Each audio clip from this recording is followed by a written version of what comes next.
Hello, everybody, and welcome to a Friday edition, Football Friday, the first Football Friday of the regular season here on the Southside Beat on the DK Pittsburgh Sports Podcasting Network and Steelers YouTube channel. My name is Chris Halicke, running things solo again today. Greg Macafee is on his way to Cincinnati to cover the Pitt football game this weekend, and yeah, it's been quite a day. A lot happened today, but thank you everybody for being patient. We kept pushing back the time for today's show, and actually, you're gonna just keep your eye out for site stuff on DK Pittsburgh Sports on our app later in the weekend. Tomorrow actually. So keep your eye out for that. That is one of the reasons why I'm getting on the show so late today, but. Enough of that. To the point today. A couple of big things, obviously here. The number one thing is the quarterback situation. Swan says, "Tell us more." I said you have to watch for site stuff. Watch for site stuff. But yes, the quarterback competition. Quarterback competition is done. The quarterback situation, the injury situation with Russell Wilson we talked about yesterday. He is officially questionable for Sunday's opener in Atlanta. And I got to tell you, I got to be honest with you. If I am a betting man, and I'm really not. If I'm a betting man, I am not betting for Russell Wilson to start. There is this gamesmanship theory that, could have some legs. Sure, Mike Tomlin's known to do some funny things to not only mess with the opponent, but to mess with the media, to mess with a lot of different people. But I don't think that's what this is. First off, this is the same calf that Russ injured. And if you've looked elsewhere, which is just hilarious of how this stuff gets leaked out, and again, I can't go into detail here, but there have been detailed reports on what happened with Russ. And for those things that have been said by national reporters, I would say it was about 90% true, and that there was a couple of details that were left out that I can't say because I didn't have it verbally confirmed, so I'm not going to break any team rules here. But again, based on what I've seen and based off of what I saw again today,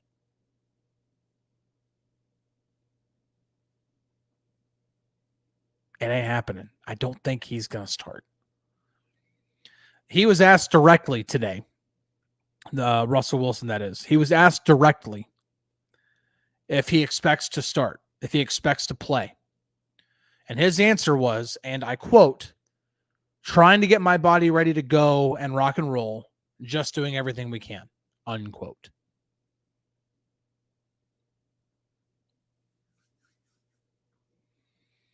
That's a very, very non-answer. Now, if a player was confident in being able to start, they would absolutely come out and say, "Oh yeah, I'll be playing."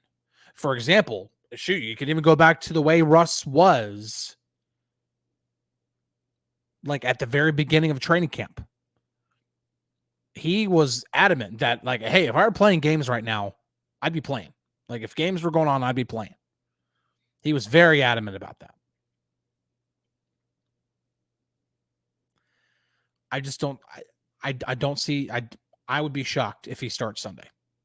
Again, based off of everything that I've seen, and a lot of it, I can't say it because it's not verbally confirmed or anything like that. But the one thing I can say, because it happened during the open period of practice in which we can take video and take pictures and stuff like that.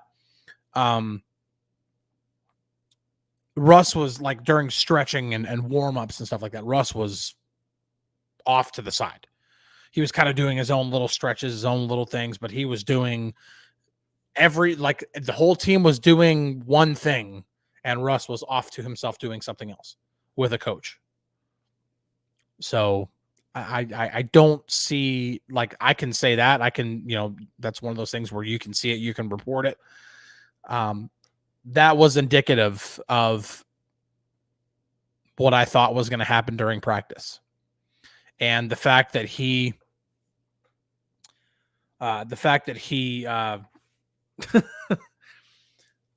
was named a limited participant, I think is being generous. Again, that's all I can put it. That's just all I can. That's the only way I can put it. I say anything more about it, I'm going to get into trouble because I want to say more, but I can't. But just, this is one of those situations where you're just going to have to trust me. If he will have had to have a really good night's sleep tonight and again Saturday night in order to wake up Sunday morning in Atlanta and be like, oh yeah, I'm ready to go. So I think it's going to be Justin Fields. Good question here. If it is Justin, if Justin is the guy, Rick asks, so who's second up, Russ or Allen? Is this just a situation in which Russ is active, but Fields is going to start? Or is this a situation in which Russ is made inactive completely and then they've got to go sign somebody?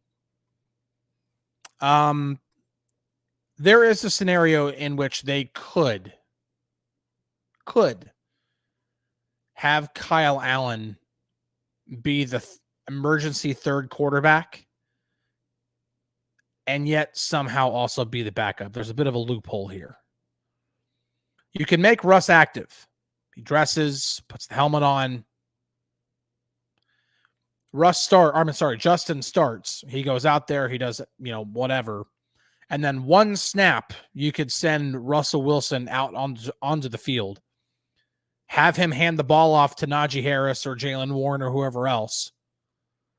Have him come off the field after one snap and say, oh, he's injured. He re-injured his calf. And then if Justin Fields were to then get injured, Kyle Allen could come in and be the emergency third quarterback. So I would think that Kyle Allen is the de facto backup if that happens. I think it would behoove the Steelers to add a quarterback if Russ can't go, especially if this is an injury that's going to linger. If this is an injury that's going to linger, they might as well just put him on IR designated to return, have him rest 4 weeks, and then let Justin just have the ball for the first 4 weeks and get a third quarterback in there and have Kyle Allen be the backup. Shoot, man, Ryan Tannehill's still a free agent, isn't he? Why can't you put, what's wrong with that? Ryan Tannehill is a third? Why not? I don't know. But yes, this quarterback situation, why I titled the episode, Let's Ride, ... with Fields. It's probably going to be Fields. The other news of today, Pat Freiermuth. It's been speculated for quite a while now that Pat Freiermuth was going to sign a contract extension. Not just speculated, but then I got information from a source, very reliable source, heading into the weekend. So a week ago today, actually, that talks were progressing. And that talks had not just picked up, but that talks were progressing. And then was told earlier this week, it'll get done. And then was told again today, it'll get done. And if I can go back and do like a timeline of this, but the time that I actually reported that like they're still in talks and that it'll get done, when I put that out, it was 1:20 in the afternoon. And then I believe whenever it was actually first reported by Pat's agency, because they were the ones to actually break this. And it's funny because like I didn't even hear from the agent. I heard from other sources. Once I saw the agent announce, I was like, oh, okay. Well, there you go. That just says 5 hours ago. Either way, it was very, very close. The timing was dangerously close. So yeah, it is a 4-year, $48.4 million extension. Now, there is a lot of confusion here that I've seen from fans. This kind of goes into what Swan asks: when possible, can you provide a cap update? That kind of won't. It could be as early as later tonight. Could be tomorrow. Could be over the weekend. Usually, Spot Track or overthecap.com, they're pretty good about getting the contract details when it comes to the breakdown, what the actual breakdown is like year by year. But the Steelers announced this when they officially announced the extension with Pat. They just say it's a 5-year contract because in their eyes it is taking the final year of his rookie contract and then adding 4 more years. So it's 5 years. And they are probably taking some of the guaranteed money or bonus money, signing bonus money, whatever it is, and giving him that this year to give him a little bit of a bump this year. And then that way it kind of spreads out evenly over the course of the extended years as well. So I would expect his overall cap hit this year to go up just a touch, not much at all. And then just because of like the signing bonus number, like I said, but then other than that, the big chunk of the rest of the years, the 4 years, I would assume would take on that. That's when you would see the numbers spike. So the good thing, and a lot of people are going to be like, well, what about all this unused cap space? They cleared cap space with Cam's extension. Pat's extension isn't going to eat up a bunch of that cap space. So what are they going to do with it? Well, they can roll it over and they can add it to next year's cap space, which is already going to be a lot. And so, yeah, a lot of flexibility, a lot of things you can do with a lot of cap space. And the Steelers are about to have an abundance of it, which they typically don't have. Rick asks, so Cam gets extended. Muth gets extended. What does it say if Najee doesn't? I'm still of the mentality, because while it was reported to me, or I wasn't reported to me, I reported it, while it was told to me by some people on the inside that there was going to be an effort to try to get Najee extended, or at least to have the conversation during the summer, that obviously hasn't happened. And you've got to think that they just had a change of heart here. That for whatever reason, whether it's Najee's fit in this offense, whether it's their belief that Jaylen Warren is the future, whatever it is, they declined his 5th-year option. And I would be shocked at this point if Najee did get, shoot, man, it took them a week to knock out Cam and Muth. I don't think Najee is getting extended before Sunday. And once Sunday hits, once that ball is kicked off at 1:02 p.m. in Atlanta, there will be no further contract extensions. Those have got to be done by Sunday morning. So what does it say? It says that the Steelers want to have a lot of flexibility going forward when it comes to their running back position. That they would rather take the risk of not bringing Najee back if it means that they have more flexibility to sign a quarterback or to add a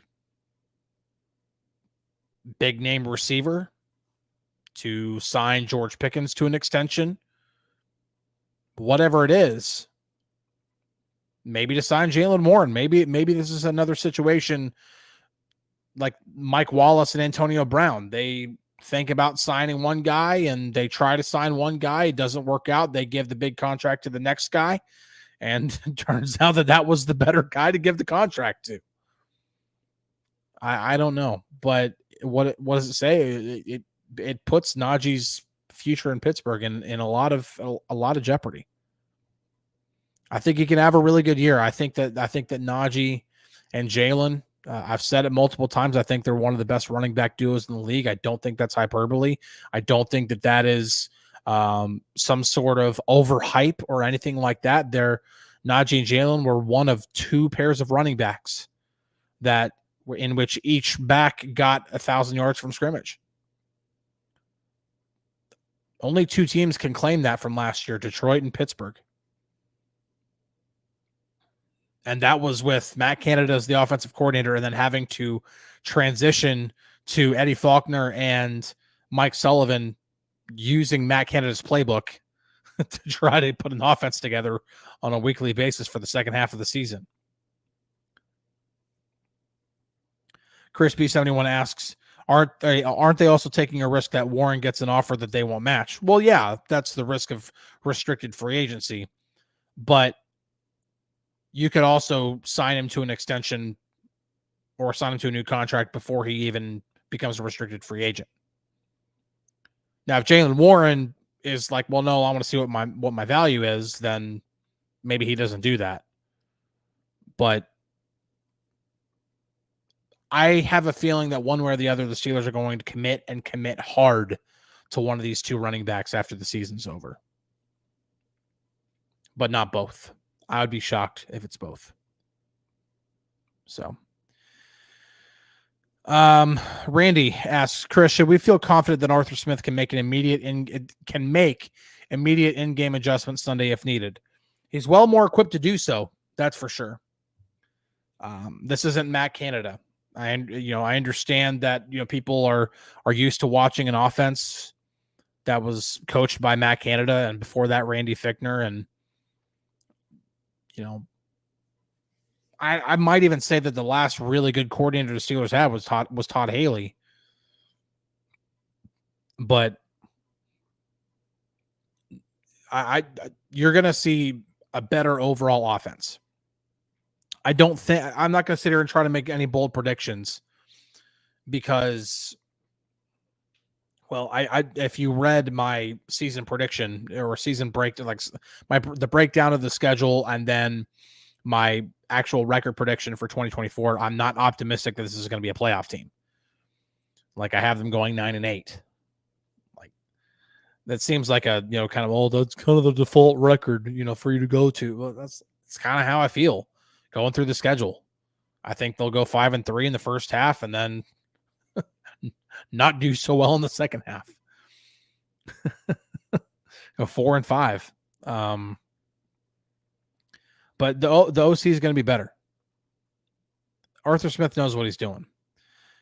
I think a lot of people get concerned about Arthur Smith because of what he was as a head coach in Atlanta.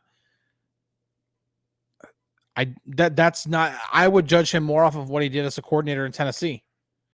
Well, first off, I think he's got more similar personnel here in Pittsburgh, compared to Tennessee than to what he had in Atlanta. But at the same time, he's got quarterback mobility. Tannehill has never really been the most mobile guy, but strong running game. It's going to be built on a strong running game. And then the ability to break down defenses and take the top off of defenses by utilizing play action. George Pickens is going to get catches this year. He's going to get a lot of attention, but he's been getting a lot of attention ever since he entered the NFL. Pat Freiermuth. If there's an offensive coordinator that can get the most out of a tight end, it's Arthur Smith. So the offensive coordinator is going to be better this year. I don't think that this is going to be a situation in which we're going to be dealing with an anemic offense that just cannot score, cannot move the ball. That's just painful to watch, in which, the defense is obviously picking up on tendencies. And I'm predicting, I'll get to my official prediction. I don't feel good about this game. I don't like the certain matchups. But it also would not shock me if the Steelers shocked a lot of people and put up 20 to 25 points in this game, which if they do that, they ought to win. Now, I understand Atlanta's offense. They've got a lot of weapons. They got a brand new quarterback in Kirk Cousins, which if he's anything to what he was before he injured his Achilles, that's a heck of a quarterback for Atlanta to have. And I've got Atlanta going 10-7 this year. I think they're a legitimate team. But if this offense can score 20 to 25 points, they'll win. I'm concerned that they won't do that. And again, it's not because I don't think Arthur Smith and the offense isn't going to be better. I just don't like some of the matchups, especially early on in the season. I just don't like some of the matchups. I'll get to that here in a second. But yeah, and Randy kind of says it here.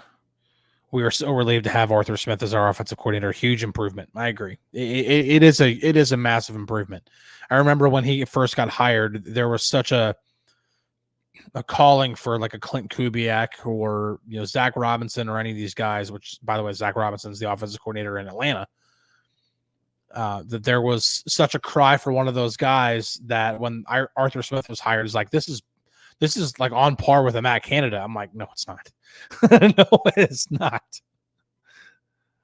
The offense will be better. I just don't know if you'll see that right away in week 1. It might take a little bit of time. Swan says Cousins doesn't have Jefferson. Cousins has Kyle Pitts. He has got Drake London. He's got Dejan Robinson out of the backfield. He's got Darnell Mooney, who's a nice addition to that receiver room. They've got weapons, man. He doesn't have Justin Jefferson, but he's got some weapons. And by the way, I have this. I've already written this part of it when I put out my next opponent piece later tonight, previewing the Falcons. Kirk Cousins, he's very, very underrated. People do not think that he's a good quarterback. Think that he's like some sort of mid quarterback. He is not at all. He's a very, very good quarterback. Very underrated. Since he became a full-time starter in 2015, there isn't a quarterback in the league that has more passing yards than he does. And he's done all that with a 99.9 passer rating, which is better than what Tom Brady had over that span. So take that for what it's worth. Kirk Cousins is a very good quarterback. That's why whenever the whole quarterback stuff was starting earlier this offseason, the Steelers were going to be tied to him. I was like, first off, they're not going to sign him. He's going to require way too big of a contract. But if somebody was like, you take any quarterback and add to the Steelers, who would it be? I'm like, Kirk Cousins. That's a slam dunk. You put Kirk Cousins, you take this roster right now, this Steelers roster right now, and take Russell Wilson off of it. Take Justin Fields off of it and put Kirk Cousins in as the starting quarterback. This is a playoff contender, borderline dark horse Super Bowl contender. He is very, very good.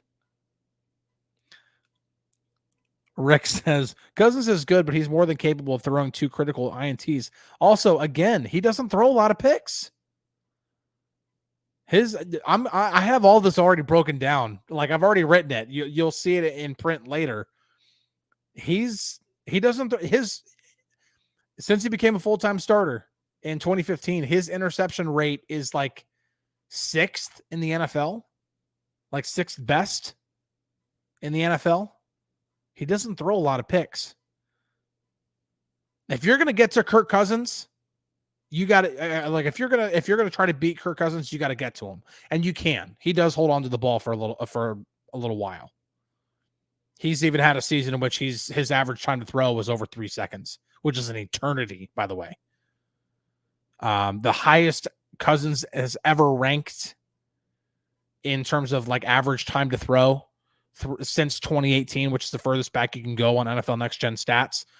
The highest he's ever ranked in the NFL is like 14th. So it's usually not that high. He's usually like in the 20 to 30 range. He does not get rid of the ball quickly. Now, maybe Zach Robinson and his offense, maybe he's going to have Kirk Cousins do that. Maybe he's going to have like just that offense is going to be ran like a well-oiled machine in which they're going to get the ball out quickly. But also Atlanta's got a very, very good offensive line. They could probably get away with having Cousins hold on to the ball for a long time because their offensive line is so good. They've got a top 5 offensive line. Their offensive line is very, very good. So I and William says, we don't have a sub 3 second quarterback. No, the Steelers don't. Both Russell Wilson and Justin Fields hold on to the ball for a long time. They do. That it's not that way every single time. But, if they have a play, if they run 10 plays and 8 of them, they hold on, they get rid of the ball in an average of like 2.4 seconds. But then they have one play in which it takes them 5 seconds to get rid of it. And they have another play in which they're playing hero ball back there and it takes them 7 seconds to get rid of it. That does a lot to the average. So that's one of the main reasons why you kind of see this average time to throw thing with the guys who are more mobile, because they will have certain plays in which from the snap until the time that they either throw or decide to run or whatever is quite a bit, because they'll drop back. They'll be back in the pocket for 2.5 to 3 seconds, realize, okay, I got to get out of the pocket. They'll scramble out. That's a couple more seconds. They'll look, and sometimes they'll throw. It's a little bit different. Kirk Cousins is not that type of a quarterback. It's not that he couldn't move before, and he is coming off of an Achilles injury, so you do kind of wonder about his mobility now. And J Moods says, Kirk O'Chains, by the way, love the name there. Kirk O'Chains is definitely a good quarterback, but he hasn't been touched in season. He might be shaky out of the gate. The best way for the Steelers to rattle Kirk Cousins is just get in his face. Is to get back there. You don't necessarily have to sack him, but hit him. Hit him. Get in his face. That's one of the best ways to try to beat him. All right. Running down on time here. Less than 3 minutes to go. I'm going to go and give my prediction, and then I'm going to hop off because I've got a lot of work to do. I got to get staff picks in the Steelers feed. I got to finish my Falcons preview. Randy asks really quickly, Chris, who's making the trip to Atlanta and covering the game? It's DK and I. So if not all, the vast majority of the road games are just going to be myself and DK. Greg should be at most of the home games, if not all of them. But a lot of that also depends on what's going on with Pitt. Like, for example, Pitt is in Cincinnati. There's no way that he's going to be in Cincinnati for Pitt on Saturday and then go to Atlanta on Sunday. Like, this is not going to happen. So it is at least for the 3 flights, which are early on. I mean, for 2 of them are right away, Atlanta, then Denver. It is DK and myself. That's Beat asks, does your prediction change if it's Fields or Wilson? No, it does not. I think they actually stand a better chance to win if it's Fields, based off of the fact that if Wilson's less than 100%, I didn't like it. But official prediction time, like I said, I don't feel good about this game. Not that I think it's going to be some sort of blowout or, week 1 of 2023 debacle in which they just go 3-and-out, while the 49ers just score touchdown after touchdown after touchdown. But I don't like – I think Atlanta's defensive front, especially adding Matthew Judon, Grady Jarrett, other guys up front, they're going to be a huge mismatch for an offensive line that is still trying to figure itself out. I don't feel good about the offensive line going up against this defensive front. The Atlanta linebackers don't like the second level doesn't concern me as much. The safeties are good. They've got a couple of really good corners, but it's that defensive line against the offensive line. I don't have unless they can really establish the run. I don't feel great about that matchup up front. So I'm going with Falcons 20, Steelers 16 is going to be my prediction for the game. That would mean the Falcons also cover the spread. I believe it's still -3 right now. But I don't, Yeah, I don't feel great about the game. I just don't. I don't think this is a good matchup for the Steelers. Maybe if they can control things offensively, if they can run the football, then maybe they can do enough to keep Atlanta's offense off the field, and they can do more and somehow outscore them. If this gets into shootout mode, no chance. No chance. Don't like it. Not at all. Denver the following week should be much, much different, but I'm predicting an 0-1 start to begin the season. So sorry if that starts your weekend on a bad note. It's a winnable game. It's not like at Philly later on this season. It's a winnable game, but I don't feel great about it. And so I'm predicting a loss to start out. So I'll have that in staff picks later on. And again, read my Falcons preview. That'll be up on the site later tonight. Right now, more detail on the quarterback situation is up on the site. I got a story on Pat Freiermuth, all kinds of stuff from the South Side today, all kinds of stuff. So in the meantime, you guys have a great weekend. Enjoy the game. The NFL's back. I enjoyed watching Ravens Chiefs. We did a little chat on the site last night in our Steelers feed. It was a lot of fun. I'm excited the NFL's back. There's another game tonight, the game in Brazil. I'm looking forward to that first NFL Sunday. Definitely glad that we're finally here. The NFL season is back. It's so exciting. Best time of the year. Just love it. I absolutely love this time of the year. The coming of fall, Halloween, Thanksgiving, Christmas, as you know, and just the continued, just every Sunday, there's just NFL football, and I love it, man. It's so much fun. It's the best time of the year. Love it so much. Anyway, you guys have a great weekend. Thank you for tuning in. Thank you for your patience today. You guys have a wonderful, wonderful weekend. Have a great night tonight. Catch you guys on the Flippity Flip. Enjoy the game. We will talk next week.